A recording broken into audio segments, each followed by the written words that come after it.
Good morning, friends.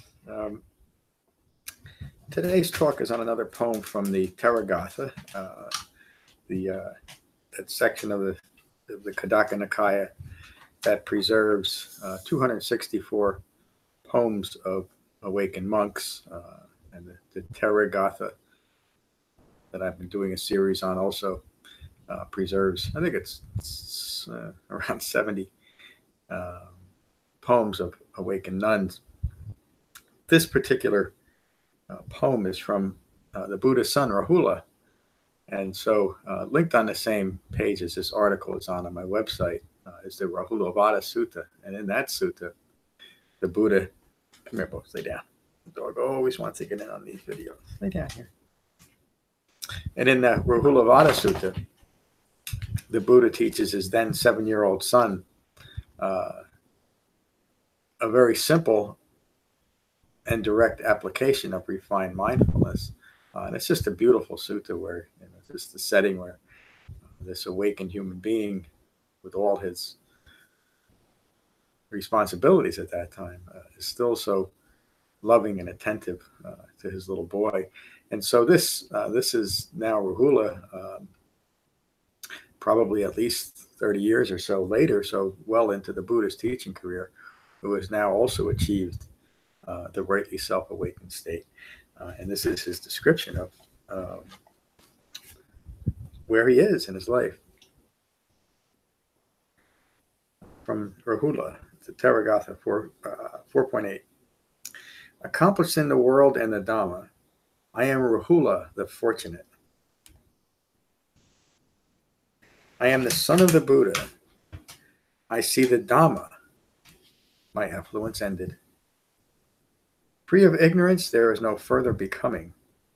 An important line in the dependent origination, which starts from ignorance as a requisite condition, comes fabrications, and then it takes us through the 12-link chain of dependencies, leading and ending in suffering. And so the whole point of the notion of becoming, we went through this on the retreat, and there's some articles on the meaning of becoming as the Buddha uses it, and it points to the potential of each moment. If our present moment experience is well framed by the Eightfold Path, then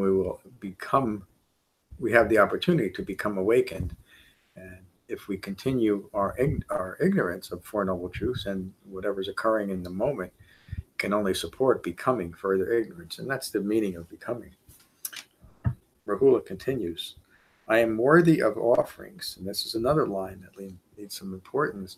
It doesn't mean that because he sees himself as some exalted state that he is deserving of offerings, only that he has developed a quality of mind that allows him to be present in the world as in an awakened state. And so he is worthy of offerings in that regard because of what he's actually, the true value that his presence is bringing in the world. He continues, I know the 3 marks. Meaning he now understands the 3 marks of existence, anicca, impermanence, anatta, the not self-characteristic, and the resulting suffering that comes from a misunderstanding and misapplication of the first 2. And those 3 marks are the insight that the Buddha teaches. In other words, the Buddha teaches a very specific insight. It's not this modern application of insight to everything that's arising and passing away. That's just being distracted by impermanence. Buddha taught insight into the 3 marks of existence to understand how a mind becomes continually distracted and continually agitated by misunderstanding the nature of the world that it lives in, and the misunderstanding of what constitutes the self. I'll repeat that one line. I know the 3 marks, clearly seeing the deathless state. Those blinded by the veil of craving, clinging to Mara, they are like fish in a net. I love that line. Abandoning sensual distractions rooted in ignorance, the flames of craving behind me, I am cool and unbound. That last line, I am cooled and unbound. On retreat on Saturday night, we always review the Fire Discourse, which is the Buddha's third cardinal discourse, the third discourse he ever gave. And it uses the metaphor of a fire worshiping cult to describe the fires of passion that arise within us that are rooted in ignorance, that lead to all dukkha. So the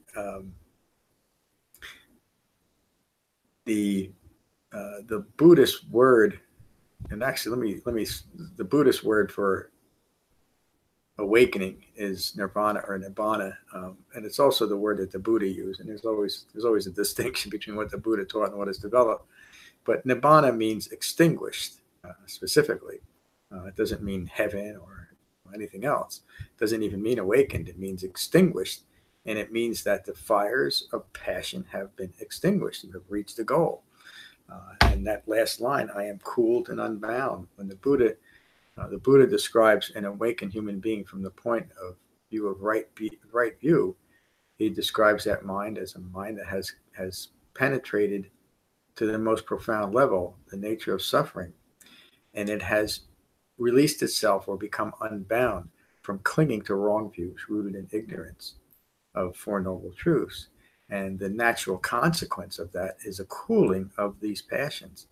And one of the things that's remarkable, of course, these are translations, but one of the things that are remarkable is when you actually study what the Buddha taught, there's these very simple and underlying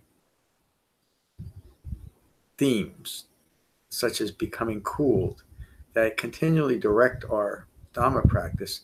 And all of these things are simply lost in all of the adaptations, accommodations, and embellishments that have been unfortunately applied to the Buddha's Dhamma.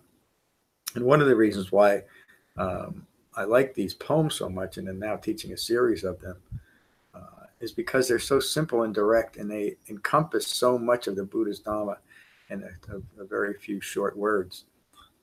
So that's my talk today. I just want to mention that we finished our fall retreat just this past weekend, and there was a Wi-Fi problem up at the Wan Dharma Center, and the videos, I couldn't video record the retreat, but there are videos from our spring retreat of this year, and I was able to record all of our Dhamma sessions. So there's those talks are up on the retreats page too.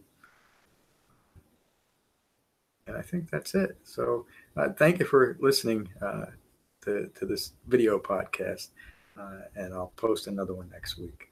Thank you. Peace.